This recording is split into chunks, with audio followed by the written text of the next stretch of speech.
no es. Y la incomodidad cada vez se hizo más y más grande. Y en ese tiempo recuerdo que era líder de jóvenes. Y cada vez que yo tenía la oportunidad de estar frente a este lugar, orando o compartiendo algo, había algo, muchachos, que ardía aquí adentro. Algo que nunca había pasado, algo que yo decía, esto es lo que amo hacer, esto es para lo que Dios me creó, porque esto realmente enciende algo dentro de mí por lo cual querer vivir y querer anunciar su palabra. Así es que comenzó a hacer algo muy fuerte. Y recuerdo una ocasión que estábamos en este mismo lugar orando y yo comencé a sentir un fuego que nunca había sentido, algo que me consumía por dentro. Yo veía a los demás y decía, Señor, ¿por qué los demás no sienten lo que me está pasando? ¿Por qué los demás no pueden experimentar esto? Y alguien se acercó y me dijo, porque es un fuego especial que Dios te está dando, porque es algo que Dios te está dando en este momento solamente a ti. Y de nuevo en mi cabeza fue, te estoy llamando. Pero yo decía, no, Señor, no, porque mi carrera está ahí y no puedo echar a la basura el esfuerzo de mis papás. Hasta que un día recuerdo que salimos de la iglesia, fue un domingo, y terminábamos de comer y yo estaba platicando con mi abuelito y le dije, abuelo, le dije, no sé qué hacer. Dije, no sé qué hacer. Y me dijo, sí sabes que tienes que obedecer a Dios. Yo no había hablado absolutamente nada con él. Y me dijo, ¿sabes que tienes que obedecer a Dios? Y le dije, sí. Le dije, sé que tengo que obedecer a Dios. Le dije, pero me cuesta. Me cuesta entregarle algo por lo que me esforcé por mucho tiempo. Y ese día en la noche, en mi habitación, le dije, Señor, ¿sabes qué? Sí, acepto. Heme aquí y haz lo que tú quieras, pero sígueme mostrando a dónde ir, qué hacer, cómo hacerlo, porque estoy perdida en esto, no sé absolutamente nada de esto.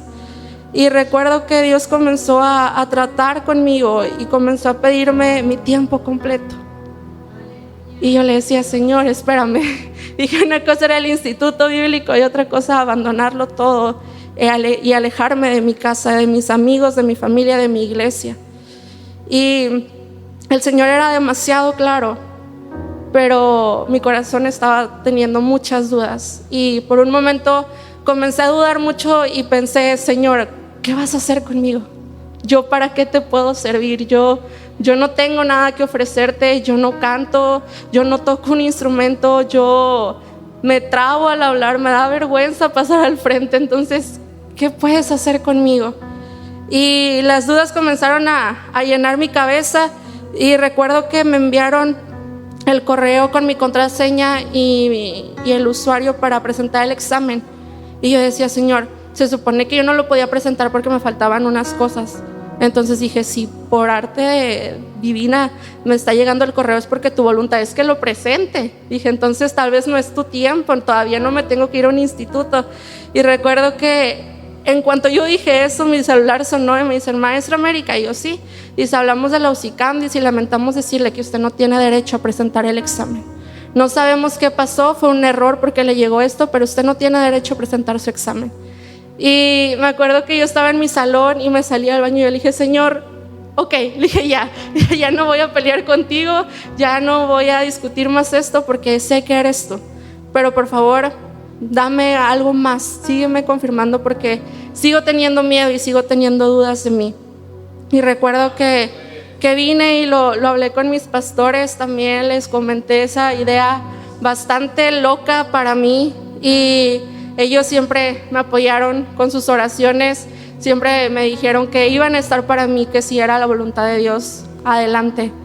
Y recuerdo que en una ocasión en Rayones, una persona que yo no conocía, yo estaba orando y se acercó y me comenzó a decir, yo soy quien te está llamando, tú eres mi hija, yo te escogí y yo soy quien te está llamando. Y ungió mis manos y recuerdo que me dijo que mis manos en ese momento estaban siendo ungidas para Dios, pero realmente yo no entendía bien a qué se refería con eso. Pero dije, está bien, Señor, te voy a creer y voy a creer esto que está pasando, aunque siento que no soy funcional. Y Y recuerdo que terminé mi carrera, Dios me permitió terminar mi carrera, me gradué todo. Yo me gradué creo que en julio, algo así. Y en agosto yo estaba en la ciudad de Matamoros, Tamaulipas, entrando al Instituto Bíblico Magdiel, con muchos miedos, con muchas dudas aún en mi corazón, pero con una certeza muy grande de que Dios era quien me estaba llamando a ese lugar. Y aunque tenía muchos miedos y muchas dudas y muchas incertidumbres, y aún llegaba y le decía: Señor, yo no soy como ellos, yo no tengo nada de las cualidades que ellos tienen, pero decido creerte, decido creer en ese Dios que hace imposibles, en ese Dios que vio algo en mí que yo no podía ver.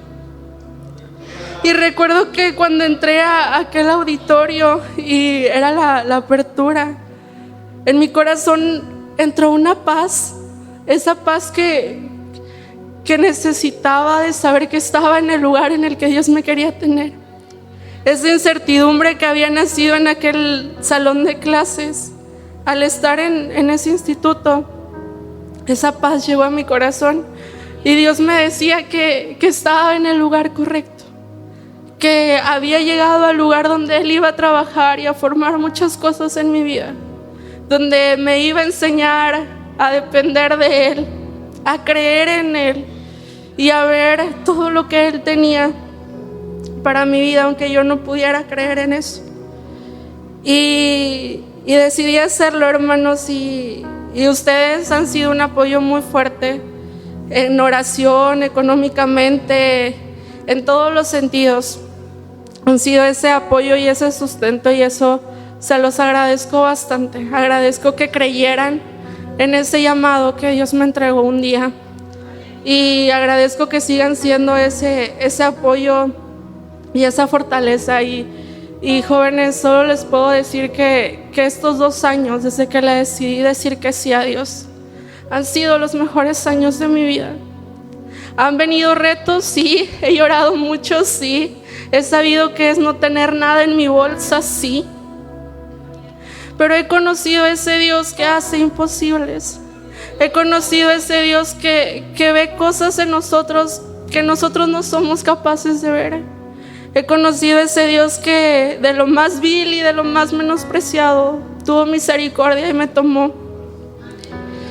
Y he conocido ese Dios que me ha enseñado tanto, y que no solamente ha usado mis labios para hablar su palabra, sino que también ha usado mis manos para hablarle a aquellos que no pueden escuchar.